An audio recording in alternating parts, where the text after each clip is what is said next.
الحمد لله رب العالمين أشهد أن لا إله إلا الله وحده لا شريك له ولي الصالحين وأشهد أن سيدنا ونبينا محمدا عبده ورسوله. Semua Bapak Ibu dan jamaah sekalian yang hadir pasti mencintai Nabi Muhammad. Saya yakin dan tidak diragukan cintaan jamaah kepada Nabi Muhammad. Tapi bukan itu yang saya harapkan, bukan itu yang saya tunggu. Yang saya harapkan bagaimana Nabi Muhammad mencintai kita. Kalau Nabi Muhammad mencintai kita, berarti ibu-ibu selamat dunia akhirat. Terjamin dapat syafaat Nabi Muhammad. Terjamin husnul khatimah. Terjamin menjadi ahli surga. Karena tidak mungkin Nabi Muhammad mencintai seorang ahli neraka. Tidak mungkin Nabi Muhammad mencintai seorang yang su'ul khatimah.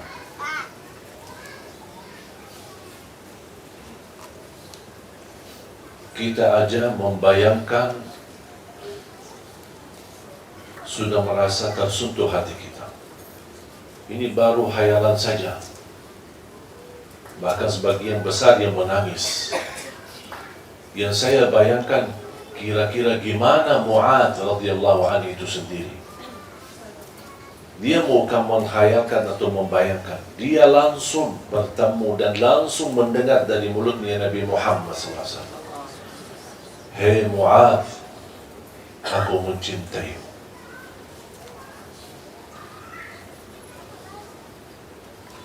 Bagi Mu'adz radhiyallahu anhu, dengan ucapan ini, saya yakin dia tidak pernah merasa bergembira sebagaimana saat dia mendengar ucapan Nabi Muhammad kepadanya.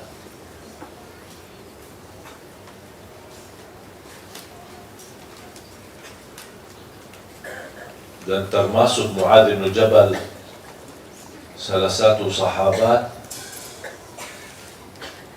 yang paling mengerti perbedaan antara halal dan haram. Sampai Rasulullah berkata, kalau ada ingin tahu perbedaan halal yang haram mana yang halal, mana yang haram, kan ialah Mu'adz radhiyallahu anhu.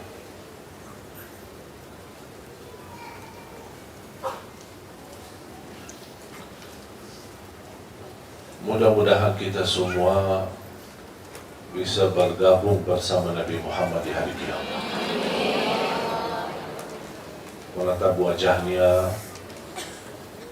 bisa kita menghantarkan orang tua bertemu dengan beliau sebagaimana yang dilakukan oleh Sayyidina Abu Bakar radhiyallahu anhu.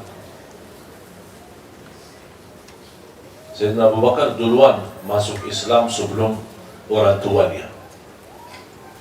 Berjuangan lama baru dia bisa mendapatkan orang tuanya menerima Islam. Ketika orang tua berkenan menerima Islam dan ingin mengucapkan kalimat syahadat, Sayyidina Abu Bakar berkata, ayo saya bawamu kepada Rasulullah SAW. Ketika Rasulullah SAW melihat Sayyidina Abu Bakar aja lebih tua daripada Rasulullah dari segi umur. Tapi coba bayangkan, kira kalau Sayyidina Abu Bakar lebih tua, apalagi bapaknya Sayyidina Abu Bakar. Ketika Abu Bakar membawa bapaknya atau orang tuanya kepada Rasulullah SAW, Rasulullah SAW langsung berdiri dan berkata, hei Abu Bakar, kenapa tak kasih tahu kami, biar kami yang datangi orang tuamu.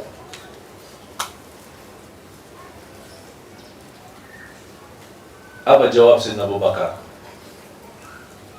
Kamu jauh lebih mulia untuk didatangi daripada orang tua saya.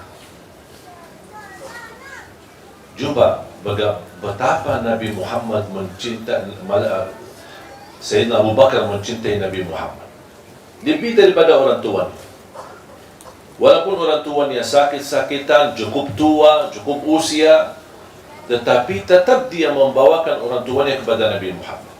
Nabi Muhammad justru meminta Coba kalau Anda kasih tahu kami yang datang. Tidak apa-apa, kami datang. Itulah tawadhu Nabi Muhammad SAW.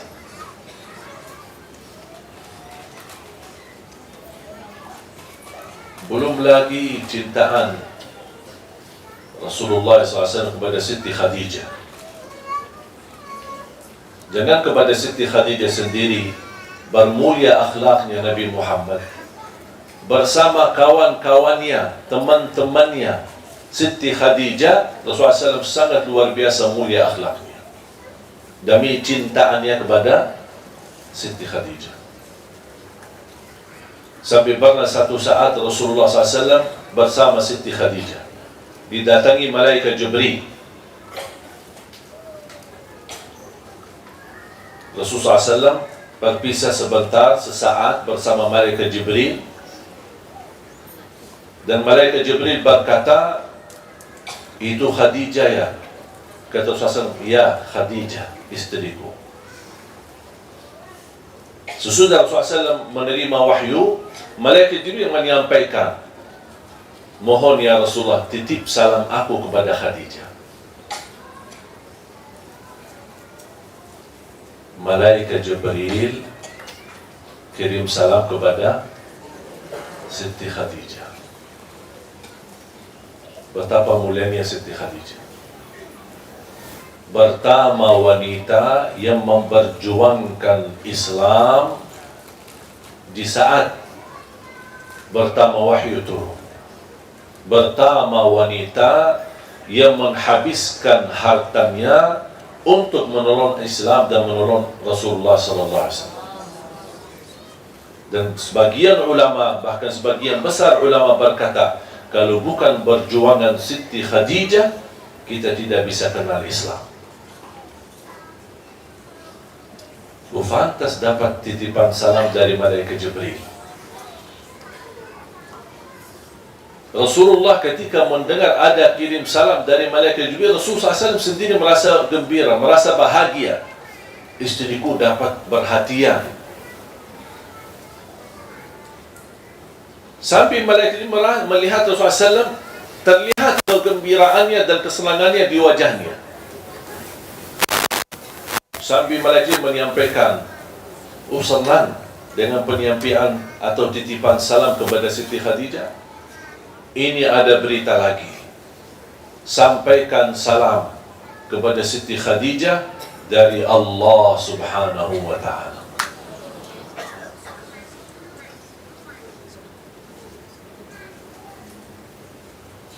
Ketika Rasulullah SAW bertemu dengan Khadijah radhiyallahu anha, dia menyampaikan ada kirim salam dari malaikat Jibril.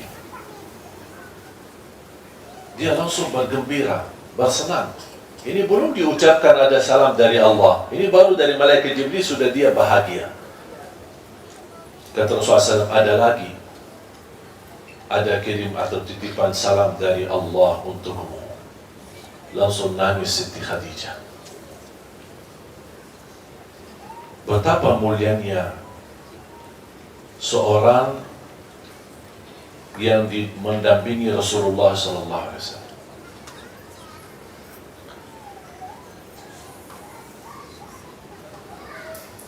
Belum lagi cerita cinta Nabi Muhammad kepada Aisyah radhiyallahu anha. Betapa luar biasa cintaan Nabi Muhammad SAW. Menurut saya, cintaan Nabi Muhammad kepada Siti Aisyah itu menjadi pelajaran bagi setiap generasi. Cinta sejati, cinta yang tulus, cinta yang ikhlas. Setiap saya baca kisah-kisah cintaan Rasulullah kepada Siti Aisyah, kita masih jauh. Masih jauh. Bukan manusia yang biasa yang bisa memuliakan seorang istri. Apalagi istrinya memiliki keturunan, memiliki anak-anak. Itulah cintaan yang mengantarkan kata sakinah, mawaddah, warahmah. cintaan yang abadi, cintaan yang hakiki, yang kita semua mengharapkan. Bukan hanya cintaan suami kepada isteri atau cintaan isteri kepada suami. Bahkan kita harap lebih daripada itu semua. Walaupun ini menjadi salah satu langkah kita mencintai seorang karena Allah, bukan karena kelebihannya, bukan karena hartanya, bukan karena jabatannya. Yang membuat cintaan kita hakiki adalah karena cintaan kita kepada Allah karena Allah Subhanahu wa ta'ala. Aku cinta istri karena Allah, aku mencintai anak-anakku karena Allah. Itu yang membuat saya menjaga cintaan itu menjadi abadi. Sampai kita akan datang satu saat, kalau kita bisa menjaga cintaan kita semuanya karena Allah Subhanahu wa ta'ala, akan datang satu saat kita mendengar berita gembira dari Allah Subhanahu wa ta'ala. Apa berita gembira dari Allah bagi orang yang mencintai sesama karena Allah? Apa itu orang tua kita? Apa itu keturunan kita? Apa itu suami kita, istri kita? Inna Allah idza ahabba 'abdan nada malaika Jibril. Kalau Allah mencintai seorang hamba, Allah tidak mungkin bisa mencintai kita sebelum ada bukti cintaan kita, segala cintaan kita karena Allah. Istilahnya, mesti kita memiliki cintaan yang menarik perhatian. Seolah-olah kita berkata, ya Allah, lihatlah aku ini. Aku orang hamba yang mencintaimu, mencintai Rasulmu, mencintai suamiku, mencintai anakku, mencintai agama, mencintai salat, mencintai ibadah, mencintai Quran. Semua cintaan ini karenamu ya Allah. Bukan hanya ucapannya, tapi perilaku kita akan dapat balasan dari Allah. Kalau Allah mencintai seorang, Allah panggil malaikat Jibril. Ya malaikat Jibril, aku mencintai fulan bin fulan, atau fulana binti fulan. Aku mencintai dia. Cintailah dia. Malaikat Jibril ikut mencintai dia. Kalau malaikat Jibril sudah mencintai orang tersebut, dia menyampaikan kepada malaikat dan seluruh makhluk yang ada di langit. Yang kita tidak tahu berapa jumlah besarnya jumlah malaikatnya, berapa nabi-nabi dan rasul yang ada di alam yang kita tidak tahu. Malaikat itu menyampaikan.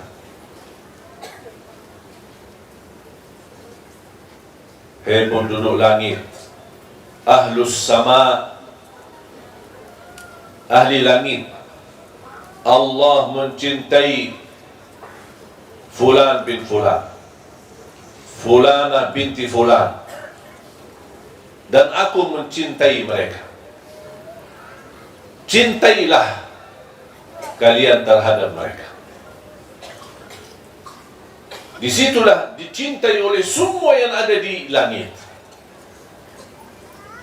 Allah mencintainya, malaikat Jibril mencintainya, dan semua hamba-hamba Allah yang ada di langit mencintai. Selepas itu, apa yang akan terjadi?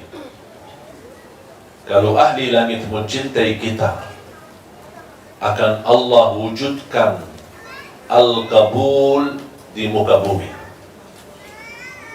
Kemanapun kita berada, disayangi orang, disenangi orang,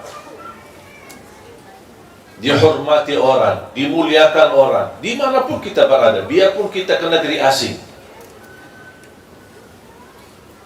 Dan kadang-kadang kita di salah satu tempat, misal lagi jalan sama keluarga, mungkin di tanah suci, lagi umrah atau haji, atau lagi di satu tempat, misal lagi jalan-jalan kemana, ada satu kejadian, tiba-tiba ada orang kita tidak kenal datang menolong kita, menurusi kita, menantarkan kita, itu bukan sesuatu yang terjadi kebetulan. Mudah-mudahan menjadi tanda Allah mencintai kita. Makanya Allah menghantarkan orang yang mampu menolong kita. Banyak yang terjadi di muka bumi ini, ada tanda-tandanya, tapi tidak semua bisa mengerti tanda-tanda itu. Ketika pun kita memiliki kesalahan, memiliki kekurangan, dan kita mendapatkan ujian, jangan ada yang merasa Allah tidak mencintai saya lagi karena saya terus ujian, habis ujian lagi, selesai dari ujian jatuh kepada ujian lagi. Justru itu tanda Allah masih peduli kepada kita. Yang Allah tidak pedulikan orang yang tidak pernah Allah perhatikan, menjadikan hidupnya sia-sia, menjadikan hidupnya sengsara, tidak pernah diuji, dibiarkan begitu saja. Dalam keadaan senang dibiarkan, dalam keadaan apa dibiarkan sama Allah SWT. Itu yang paling bahaya. Tapi ketika kita diuji, justru tanda itu Allah masih ingat sama kita. Allah masih ingin memberikan teguran, tapi dengan cara Allah, supaya kita bisa muhasabah diri, bisa lebih dekat. Barangkali selama ini kita lebih tergantung kepada makhluk. Allah ingin melihat kebaikan kita. Kita orang yang baik, orang yang mulia, tetapi kok kenapa selama ini masih tergantung dengan makhluk? Allah kasih ujian supaya ujung-ujungnya apa? Yang anda sebutkan bukan hei fulan, fulana, tolonglah aku, tapi tidak. Akan datang satu saat yang keluar dari hati dan ucapan lidah kita, ya Allah, tolonglah aku. Itu bisikan yang istimewa karena keluar dari tulus hati kita, ikhlas, dan itulah yang ditunggu oleh Allah Subhanahu wa ta'ala. Dan semakin mulia cintaan kita kepada Allah dan kepada segala sesuatu yang baik, kebaikan, perjuangan kepada Islam, kepada amal salih, kepada amal jariyah, kepada Al-Quran, kepada tahajud, kepada salat duha, kepada puasa sunnah, silatul rahim. Cintailah amal kebaikan, bukan karena diperintahkan, tapi kita mau melakukannya karena aku cinta mendekatkan diri kepada Allah Subhanahu wa ta'ala. Kalau kita aja dekat sama raja, atau sama orang pejabat tinggi, atau sama orang yang mulia, kita merasa berbahagia. Gimana kalau kira-kira kita menjadi orang yang dekat sama Allah? Berarti doa kita diijabah, hajat kita dikabulkan, masalah kita diangkat, apapun yang kita hadapi akan diselesaikan oleh Allah Subhanahu wa ta'ala, karena kita termasuk golongan yang dicintai Allah. Dan mungkin Allah mencintai seorang, tapi Allah membiarkan begitu saja.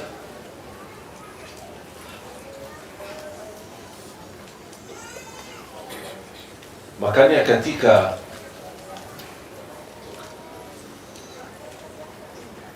saya bersalawat,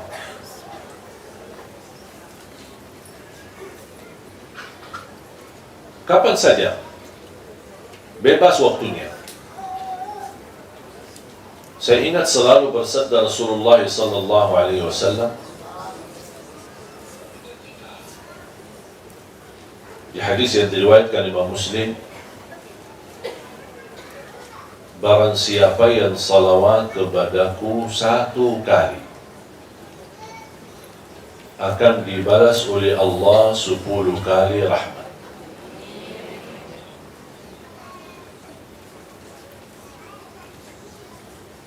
Betapa kita sangat membutuhkan rahmat dari Allah. Tahu tak rahmat? Apa? Kasih sayang. Mau gak disayangi sama Allah? Balbaniyalah salawat. Saya tidak menemukan amal saleh, apa itu baca Quran, apa itu tahajud, apa itu puasa, apa itu amal jariah, banyak macam-macam amal saleh kan. Saya tidak pernah menemukan amal saleh yang lebih istimewa menjaminkan kasih sayangnya Allah kepada kita berlipat ganda selain salawat kepada Nabi Muhammad. Semakin banyak salawat, semakin tercurah banyak kasih sayangnya Allah kepada kita. Belum lagi kita terjamin dapat syafaat Nabi Muhammad. Belum lagi nama kita dikenal Nabi Muhammad, khususnya malam Jumat dan hari Jumat. Semakin banyak salawat kita, karena itu permintaan Nabi Muhammad, berbanyaklah salawat kepadaku hari Jumat dan malam Jumat, karena salawat kalian malam Jumat dan hari Jumat Allah hantarkanlah kepada aku. Berarti kalau ada malaikat yang membawa salawat kita, karena begitu banyak salawat kita kepada Rasulullah, pasti Rasul kenal sama kita. Karena tidak mungkin malaikat berkata, ini salawat dari Indonesia. Pasti malaikat berkata, ya Rasulullah, ini salawat fulana binti fulan. Jadi nama kita dikenal sama Rasulullah. Kalau nama kita dikenal sama Rasul, jangan khawatir. Nanti Rasul bakal cari kita nanti di hari kiamat. Karena dia sering mendengar nama kita. Sering. Kenapa dia sering dengar nama kita? Karena malaikat Jibril sering mendengar salawat kita, dan malaikat Jibril yang membawa nama kita kepada Rasulullah SAW.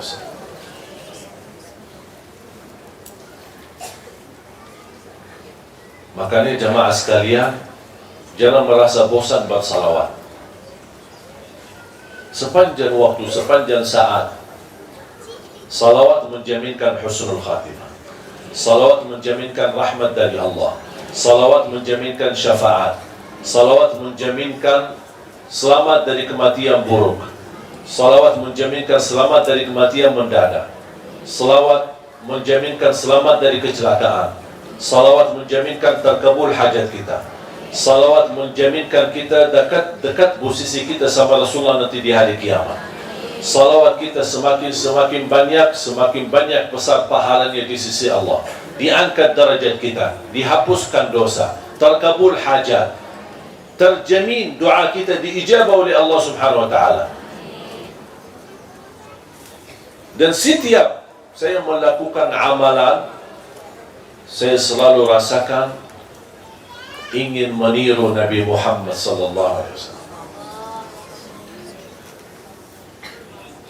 Saya berpakaian baju dalam maupun baju di luar, saya selalu gunakan tangan yang kanan dulu baru.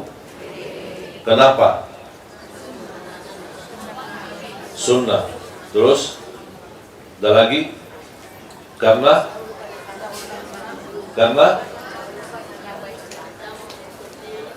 boleh. Terus apa alasan lagi? Karena diperintahkan. Karena setiap kebaikan dimulai pakai kanan. Ada lagi?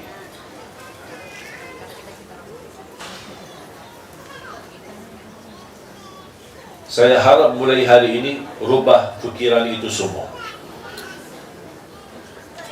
Bukan karena kanan itu sesuatu kebaikan. Segala kebaikan kita mulai pakai tangan kanan. Bukan karena itu sunnah. Bukan karena itu dianjurkan atau diajarkan. Bukan karena itu diperintahkan. Tapi jadikan, kenapa saya melakukan ini? Karena saya ingin meniru Nabi Muhammad. Rasakan itu. Bukan karena sunnah, bukan karena wajib, bukan karena diperintahkan, bukan karena segala sesuatu yang baik dimulai dengan tangan kanan, tapi kita mau seperti ini karena saya ingin meniru Nabi. Kenapa saya berpakaian pakai tangan kanan dulu baru yang kiri? Saya ingin meniru Nabi Muhammad, karena Nabi Muhammad seperti itu. Kalau saya makan pakai tangan kanan, kenapa? Karena saya ingin meniru Nabi Muhammad. Kalau saya mandi, kenapa saya siram air ke sebelah kanan dulu, baru ke sebelah kiri, baru ke seluruh badan? walaupun anda di bawah syawar ketika mandi, tolong jangan langsung di atas kepalanya, tapi mulai dari biar ke airnya kena ke sebelah kanan, baru geser lagi ke sebelah kiri, baru seluruh badan. Kenapa saya melakukan ini? Karena Nabi ingin meniru Nabi Muhammad. Kalau saya tidur, saya letakkan berbaring ke sebelah kanan dan meletakkan tangan saya di bawah. Itu buat apa? Saya ingin meniru Nabi Muhammad SAW. Saya masuk masjid, membawa kaki yang kanan dulu, baru yang kiri. Kalau saya keluar masjid, kiri yang dulu, baru yang. Kenapa saya melakukan ini? Ingin meniru Nabi Muhammad SAW. Ingat ya, bukan karena itu sunnah, bukan karena itu dianjurkan, bukan karena itu sesuatu yang baik, atau segala sesuatu yang baik dimulai dengan kanan, tapi saya melakukan ini semua karena ingin meniru Nabi Muhammad. Kos kaki juga berarti kita bisa membawa Nabi Muhammad dalam segala aktivitas kita, walaupun hanya sebatas pakai kos kaki. Saya ingat kanan yang dulu baru yang kiri, karena saya ingin meniru Nabi Muhammad. Bagi sandal, bagi sepatunya, kanan yang dulu baru yang ingin meniru Nabi. Bahkan termasuk anak-anak kita.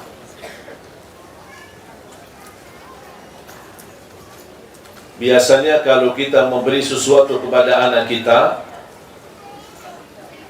namanya anak-anak, kadang-kadang dia menunjukkan tangan yang kiri. Apa itu, permen atau apa makanan, apa sajalah.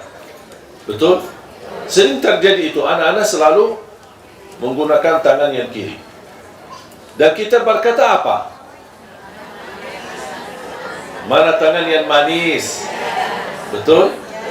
Atau mana tangan yang bagus? Mana tangan yang baik? Boleh enggak kita rubahkan istilah mulai hari ini? Kalau anak kita mau ambil sesuatu, kita berkata, mana tangan yang dicintai Nabi Muhammad?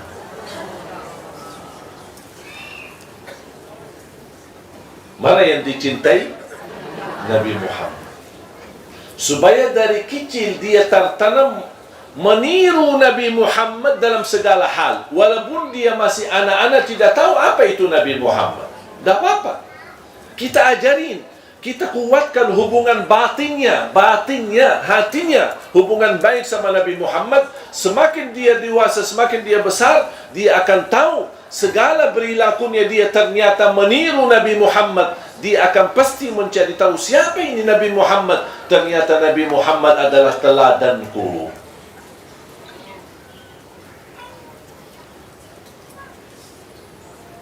Kira-kira bisa?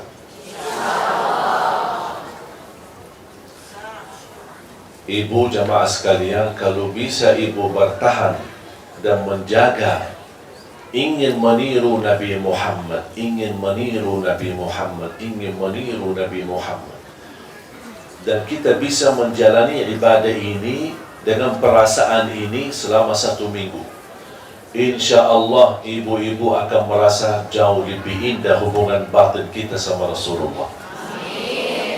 Akan terasa ketika kita bersalawat, ya Allah, selama ini saya salawat, tapi kok kali ini kok rasanya beda. Karena sudah ada ruh kita yang bersambung dengan ruh Nabi Muhammad SAW. Siapa yang tidak mau ruhnya langsung bersambung kepada Rasulullah? Siapa yang tidak mau nyawanya, batinnya, hatinya bersama Rasulullah SAW? Makanya kita wujudkan Rasulullah dalam hati kita, dalam kehidupan kita sehari-hari, kemanapun kita pergi, apalagi melalui banyak salawat.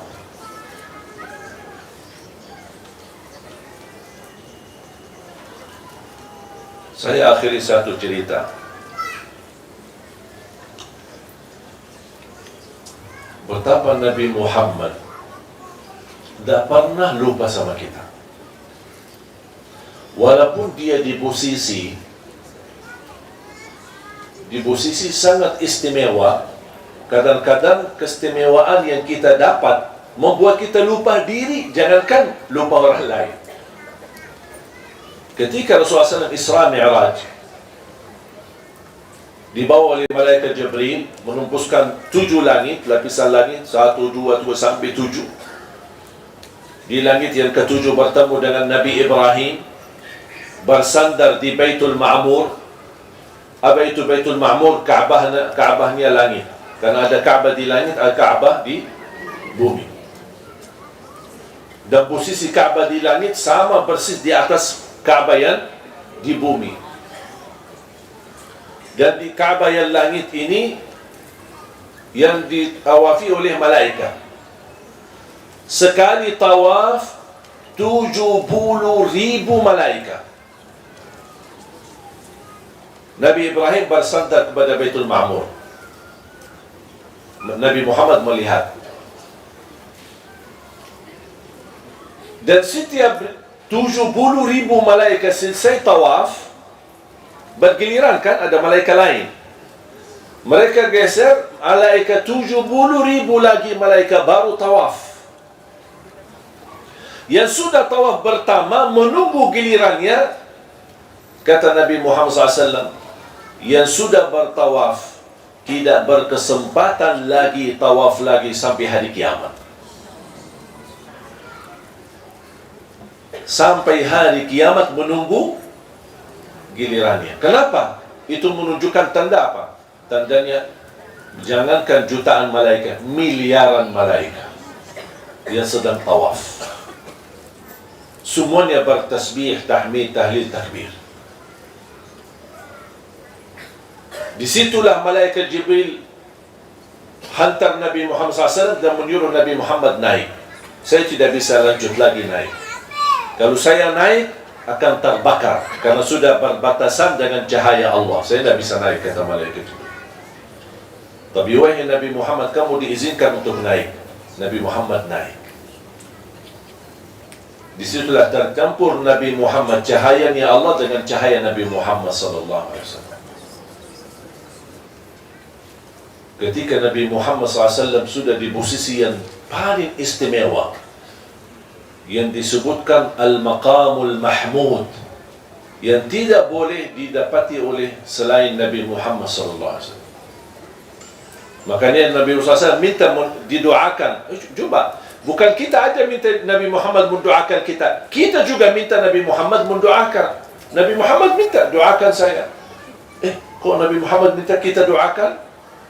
Dari mana kok bisa kita? Kita kan hamba biasa. Kok mana Nabi Muhammad minta kita doakan supaya dia tetap diberikan ke makam mahmud, darajat yang teristimewa nanti di hari kiamat. Apa doanya? Doa setelah azan.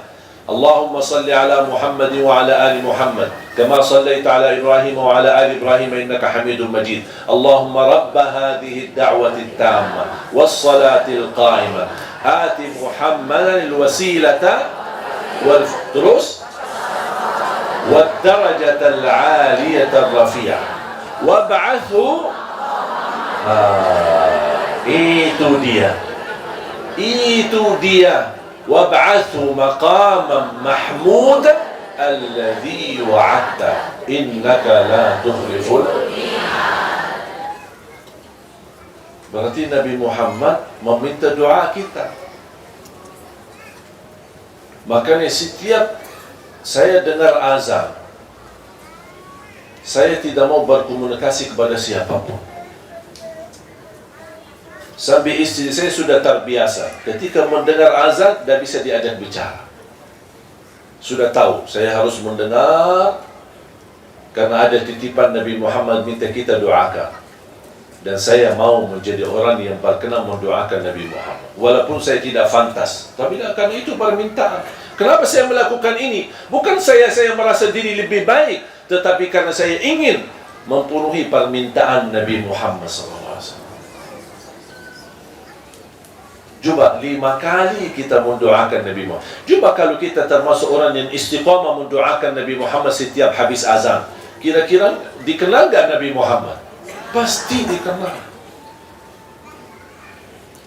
Makanya banyak orang menganggap ini memang doa biasa, kita semua hafal.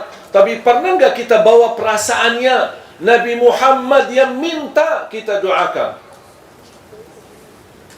Salullah liyal wasilah.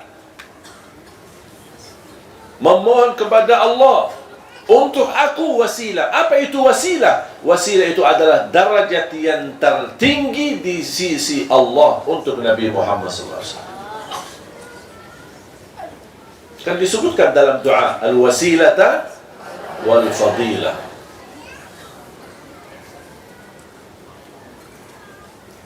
Ketika Nabi Muhammad sudah sampai dan menghadap Allah Subhanahu wa ta'ala, Nabi Muhammad ingin menyampaikan salam. Kalau kita bertemu sesuatu atau menghadap seorang, kita pasti menurut, apalagi kita yang datang kan. Kita datang ke rumah seorang, kita bilang apa? Assalamualaikum. Assalamualaikum. Sering kadang-kadang ada orang jamaah datang. Saya kebetulan misal lagi di ruang bawah, terus ada orang datang, Assalamualaikum. Saya dah jawab. Apa itu Assalamualaikum? Assalamualaikum. Saya dah jawab. Dia perhatikan saya ada. Yang lebih parah itu, yang saya menganggap hal itu tidak sopan. Misal kalau kita di depan rumah, ada jendela terbuka, kita nitip. Assalamualaikum. Tidak jawab, padahal dia ada di sini. Tidak jawab. Memang saya tidak jawab, karena itu tidak sopan. Itu bukan akhlak orang mukmin. Islam mengajarkan kalau kita datang ke rumah orang, tutup pintunya, geser dari depan pintu. Kenapa kita geser kanan atau kiri?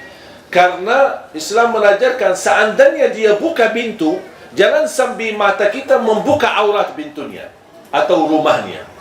Makanya disuruh geser ke kanan atau kiri. Udah kita Masya Allah begitu buka pintu, ada siapa di sini? Panjang matanya. Tidak sopan itu. Juga betapa mulianya Islam. Pandangan mata di rumah orang itu kita harus jaga. Tok pintu 3 kali dan ucapan Assalamualaikum. Assalamualaikum. Anak-anak juga diajarin. Akhirnya anak Assalamualaikum. Assalamualaikum.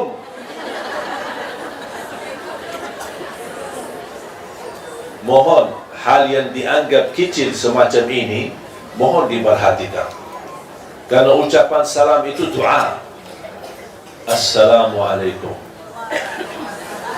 Doa dapat salam, dapat sejahtera, dapat kedamaian, dapat rahmat, dapat berkat dari Allah Subhanahu wa ta'ala.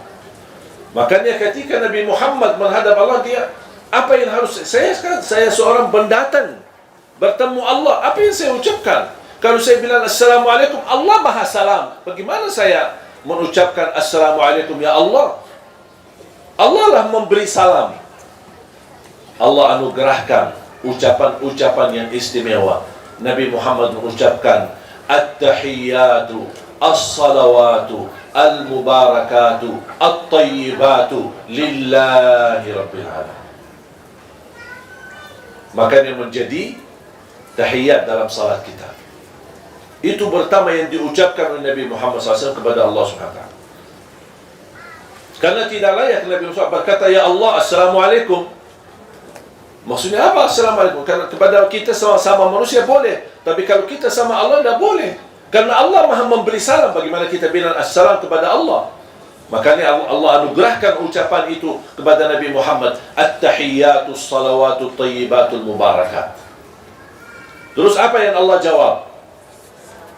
Assalamu alayka ayyuhan nabiyyu wa rahmatullahi wa barakatuh. Ketika saya salat dan membaca tahiyat, saya bisa merasakan berdialog antara Allah sama Nabi Muhammad. Nabi Muhammad mengucap, Allah jawab. Nabi Muhammad berkata, Allah jawab. Indahnya luar biasa tahiyat itu. Assalamu alayka ayyuhan nabiyyu wa rahmatullahi wa barakatuh. Berarti Allah menganugerahkan sejahtera, kedamaian, salam, rahmat, berkat kepada Nabi Muhammad. Coba, Nabi Muhammad di saat itu, di tempat yang istimewa, di posisi yang istimewa, di derajat yang tertinggi, bertemu Allah Subhanahu wa Ta'ala, dan di situ dia tidak pernah lupa kita. Ketika dia mendengar Allah menyampaikan Assalamualaikum warahmatullahi wabarakatuh, Assalamu alayka ayyuhan nabiy warahmatullahi wabarakatuh, apa dia jawab? Assalamu alayna wa ala ibadillahis salihin. Ya Allah, aku mohon kesejahteraan buat aku dan semua hamba-hamba yang saleh. Malaikat Jibril karena posisinya tidak terlalu jauh mendengar bisikan ini. Ya Allah, betapa Nabi Muhammad sampai ingat hamba-hamba yang saleh. Ya Allah, anugerahkan salam, rahmat, berkat kepada semua hamba-hambamu yang saleh, termasuk malaikat Jibril dan semua. Ketika malaikat Jibril mendengar, fantas malaikat Jibril berkata, layaklah asyhadu an la ilaha illallah wa asyhadu anna Muhammadar Rasulullah.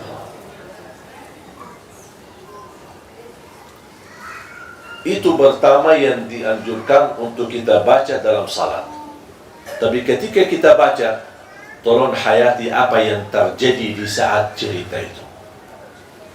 At-tahiyatus salawatu adalah ucapan Nabi Muhammad kepada Allah. Assalamu alayka ayyuhan nabiy wa rahmatullahi wa barakatuh, ucapan Allah kepada Nabi Muhammad. Assalamu alayna wa ala ibadillahi salihin, ucapan dan permohonan Nabi Muhammad kepada Allah untuk dirinya dan hamba-hamba yang tidak pernah mau lupa sama kita.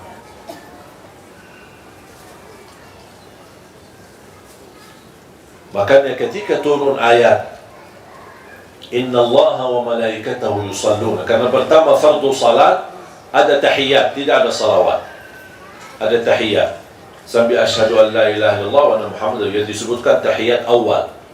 Belum ada Allahumma salli ala Muhammad wa ala. Sampai turunnya ayat Inna Allah wa malaikatahu yusalluna ala nabi ya ayyuhalladzina amanu sallu alaihi wa sallimu. Di situ ada perintah, hei orang beriman, bersalawatlah kepada Nabi Muhammad dan bersalamlah taslima. Sahabat yang mengerti bahasa Arab, mereka belum bisa mengambil kesimpulan dari makna ayat itu. Mereka datang kepada Rasul, ya Rasulullah, kami sudah tahu dan kenal salam kepadamu, Assalamu alayka ayyuhan nabiy wa rahmatullahi wa barakatuh. Tapi mohon maaf ya Rasulullah, bagaimana salawat kepadamu sebagaimana Allah perintahkan, ya ayyuhalladzina amanu sallu alaihi wa sallimu taslima. Nabi Muhammad berkata, katakanlah Allahumma salli ala Muhammad wa ala ali Muhammad kama sallaita ala Ibrahim wa ala ali Ibrahim wa barik ala Muhammad wa ala ali Muhammad kama barakta ala Ibrahim wa ala ali Ibrahim fil alamin innaka Hamidun Majid. Faham Bu? Bisa kira-kira mulai hari ini kita bisa hayati tahiyat, hayati salawat. Segala yang kita jalankan dan kita lakukan selalu ingin meniru Nabi Muhammad. Di antaranya, dalam beberapa bulan ini saya menggerakkan ada kata mut. Mungkin ibu-ibu pernah dengar. Apa itu mut? Saya dapat ijazah sanad, dan insya Allah setiap jamaah memiliki mut ini. Kami mohon diberikan nama lengkap biar kami masukin dalam ijazah. Cita-cita saya semua jamaah bisa bergabung menjadi keluarga Nabi Muhammad dalam mud. Bukan keluarga keturunan ya, tapi keluarga mud. Karena ini disebutkan mud nabawi. Mud nabawi. Apa itu mud? Nanti saya sendiri menerima ijazah dari guru ke guru dan seterusnya sampai sahabat Rasulullah namanya Zaid ibn Thabit Al-Ansari radhiyallahu anhu. Beliau berkata, kami dianjurkan dan diajarkan oleh Nabi Muhammad berwudu, mandi menggunakan mud. Bahkan kami kalau masak, mengambil makanan atau mengambil beras atau mengambil apa saja selalu menggunakan mud. sebagai takarnya. Jadi kita mau ambil terus baru kita masak. Termasuk buat zakat fitrah. Bisa buat zakat fitrah atau fidyah, bisa gunakan ini. Kalau 4 kali ini itu zakat fitrah 1 orang. 4 kali ini. Jadi isi beras sampai penuh, walaupun ada yang tumpah tidak apa-apa, tapi semaksimalnya kita penuh, baru 4 kali sudah menjadi ukuran untuk zakat fitrah untuk 1 orang. 4 kali ini. Kalau Rasulullah berwudu, cukup 1 ini. Memang mungkin ibu-ibu membayangkan, kecil banget ini. Cukup nggak kita wudu? Cukup. Bahkan lebih daripada cukup. Kalau saya pribadi wudu, cukup separuh mud ini. Separuh mud ini saya cukup wudu. Kok bisa ya? Sudah terbiasa. Kalau ibu-ibu terbiasa, insya Allah bisa. Ini pertama, kita meniru Nabi Muhammad. Yang kedua, menghemat air. Karena Nabi Muhammad SAW menajarkan, jangan mubazzir air, walaupun anda wudu di atas sungai. Sungai mengalir, kita tak boleh mubazzir air. Walaupun sungai banyak air. Sekarang kadang-kadang kita masuk masjid melihat orang-orang wudu, semua bajunya basah. Begitu keluar, Pak, ini baru habis mandi atau habis wudu? Karena terlalu mubazzir air. Saya senang di Malaysia ada beberapa masjid air itu otomatis. Jadi kita begitu sentuh baki tangan, dia nyala. Kalau kita menjauh, kita mati airnya. Itu bagus sebenarnya. Kalau bisa dilakukan di seluruh, jalankan di seluruh masjid, bahkan kalau boleh di seluruh rumah. Kita mau wudu, itu keluar, jauhkan tangan, mati airnya. Angkat, ambil sedikit, cuci muka, mati airnya. Angkat kakinya, cuci kakinya, keluarkan, mati airnya. Itu namanya hemati air terpaksa. Makanya belajar. Nanti ada videonya di YouTube, ada videonya cara praktis. Saya sudah buat video sama adik saya, Syekh Muhammad. Kita praktik wudu. Bagaimana cara wudu menggunakan mud. Setiap jamaah yang memiliki mud ini, insya Allah kita mohon diberikan nama, biar saya buatkan sertifikat. Masing-masing jamaah akan dapat ijazah. Nanti namanya akan tersusun, insya Allah bergabung dengan keluarga Nabi Muhammad SAW dalam mud. Kalau mandi, ada orang berkata, apalagi ibu-ibu, rambutnya panjang, terus bagi shampoo, bagi balsam, bagi apa, macam-macam. Pokoknya gimana ya cara, mana cukup ini mud buat kita mandi? Udah begini, karena Rasulullah SAW berdoa, Allahumma barik lana fi sa'ina wa fi muddina. Ya Allah, berkahi sa' kami, berkahi mud kami. Supaya kita dapat berkahnya, ibu-ibu boleh mandi, bagi semua segala yang biasa dipakai, silahkan semua. Sudah pas ujungnya, habis sudah bersihkan sabunnya, sudah bersih semua, sudah ujungnya mau habis, ambil 4 kali ini air, siram. 4 kali. Buat apa? Supaya kita dapat keberkahan doa Nabi Muhammad SAW. Alhamdulillah saya di rumah punya 2. 1 buat minum, 1 buat wudu dan mandi. Setiap saya minum, saya selalu gunakan ini. Kalau minum panas, saya tumbahkan di sini, baru saya tumbahkan ke dalam gelas, atau itu teh atau kopi atau apa saja. Kenapa? Karena saya ingin mendapatkan keberkahan yang disebutkan oleh Nabi Muhammad SAW. Paham? Mudah-mudahan menjadi salah satu usaha ikhtiar kita. Pertama, dapat sanad dan ijazah, dan sekaligus kita bisa praktik meniru Nabi Muhammad, walaupun hanya minimal dalam berwudu dan juga dalam mandi. Mudah-mudahan insyaAllah membawa berkah bagi kita semua. Bismillahirrahmanirrahim. Alhamdulillahi Rabbil Alamin. Allahumma salli ala Sayyidina Muhammad wa ala ali Sayyidina Muhammad. Ya Allah, anugerahkan kepada kami hidayah, agar kami mampu istiqamah di atas jalan yang lurus. Hidupkanlah kami dalam keadaan iman, wafatkanlah kami dalam keadaan Islam. Kumpulkanlah kami bersama hamba-hambamu yang saleh-saleh. Akhiri hayat kami dengan husnul khatimah. Ya Allah, kami mohon, angkatlah derajat kami agar kami mampu mencintaimu setulus hati kami, mencintai agamamu, mencintai Rasulmu, mencintai Al-Quran, mencintai semua hamba-hamba yang saleh-saleh. Ya Allah, jadikan cintaan ini mengantarkan kami bahagia selama dunia akhirat, mengantarkan kami mendapatkan syafaat Nabi Muhammad, mengantarkan kami memperoleh derajat yang tertinggi dalam surga-Mu ya Allah. Ampunilah dosa-dosa kami, kesalahan kami, tutupilah aib-aib kami, dosa di masa lalu maupun dosa di saat sekarang. Kami mohon diampuni dan dihapuskan. Ya Allah, ampuni kedua orang tua kami, sayangilah mereka, karena kami tidak mampu dan tidak akan mampu membalas kebaikan kedua orang tua kami. Anugerahkan kepada orang tua kami kemuliaan di sisi-Mu dunia akhirat. Anugerahkan kepada kami keturunan anak dan cucu saleh-saleh, anak dan cucu penghafal Al-Quran.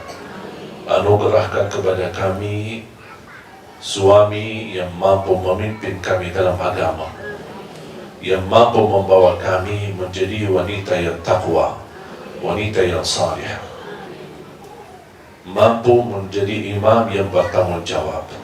Birahmatika ya arhamar rahim. Anugerahkan ya Allah kepada kami rumah tangga sakinah, mawaddah, warahmah, bahagia selamat dunia akhirat. Ighfir lana walil muslimina wal muslimat wal mu'minina wal mu'minat al-ahya'i minhum wal amwat. Jadikan pertemuan ini membawa ilmu bermanfaat bagi kami. Berikan kepada kami kemampuan istiqamah untuk mengamalkan. Ya Allah, atas izin-Mu, kami bersama-sama kumpul di Masjid Bani Umar ini. Berilah kepada kami ya Allah anugerah-Mu untuk bersama-sama bertemu kembali di dalam surga-Mu ya Allah bersama Nabi Muhammad sallallahu alaihi wasallam. Rabbana taqabbal minna innaka antas samiul alim wa tub alaina innaka antat tawwabur rahim. Rabbana atina fid dunya hasanah wa fil akhirati hasanah wa qina adzaban nar. Wa sallallahu ala sayyidina wa nabiyyina Muhammadin wa ala alihi wa sahbihi wa baraka wa sallam. Walhamdulillahi rabbil alamin.